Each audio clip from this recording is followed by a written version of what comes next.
Okay, we're now up to writing the introduction.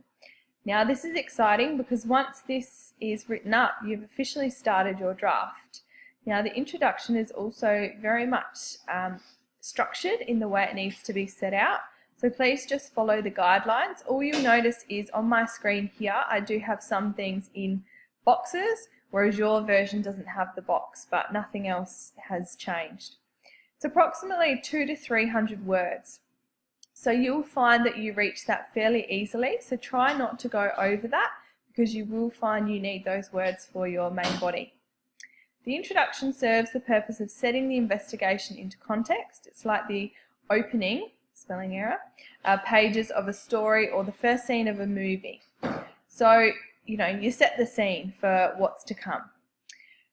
Your introduction should include the following 5 sections, and I'm going to explain them now. And there's lots of sentence starters or ideas to help you. So you simply need to complete these 5 sections, and you have a gap or a blank line in between each of the 5, so the reader can very clearly see that you've covered everything. First of all, you start with a short statement outlining the contemporary issue that you've chosen, its relevance to the food and hospitality industry in Australia today, and what area of study it relates to. So you might start off by saying the issue of da da da da da, alright? And you want to say what the general issue is here. It doesn't have to be worded in your question or hypothesis because that doesn't always flow nicely in a sentence. So the issue of, let's go back to the same example, healthy options on cafe menus is relevant because, explain, has it been in the media? Is there controversy about it? Has there been articles about it? What makes it relevant now? And then full stop. It relates to the, right, and you just need to choose which of the 5 areas of study it relates to. Now, if you don't know where to find them, go back to the initial brainstorming topic ideas page or tab on your OneNote, because that has the 5 areas of study listed, and you should find that yours, well, they all fit under one of them, so you just need to choose which one. Or you may prefer this wording. So you don't do both, it's one or the other. This investigation relates to the da-da-da, so explaining the area of study first, and connects to the issue of healthy options on cafe menus. This will be investigated because it's relevant, da-da-da-da-da. Alright, that's part 1. Part 2, the scope of the study. This includes the aim and the context of your study as well as any definitions or limitations. So you're basically saying what you aim to investigate. What are you aiming to find out or determine? All right, and also any definitions. So here's an example. The aim of this investigation is to determine whether there are enough healthy options on cafe menus. For the purpose of this investigation, the term healthy refers to, all right, so the person would be putting a definition in there, things that are low salt, fat and sugar or whatever else. You can reference that if you want to, or it can simply be what you're going to define some of your key words as. And cafe refers to a food business that is da da da da.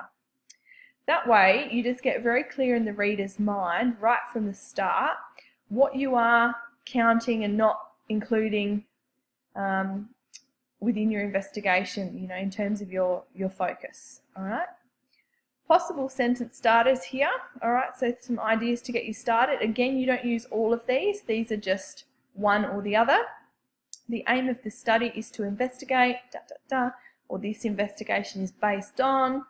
The area of focus for this investigation will be, so surely one of those will sit with you and you'll be happy to use. If not, use your own.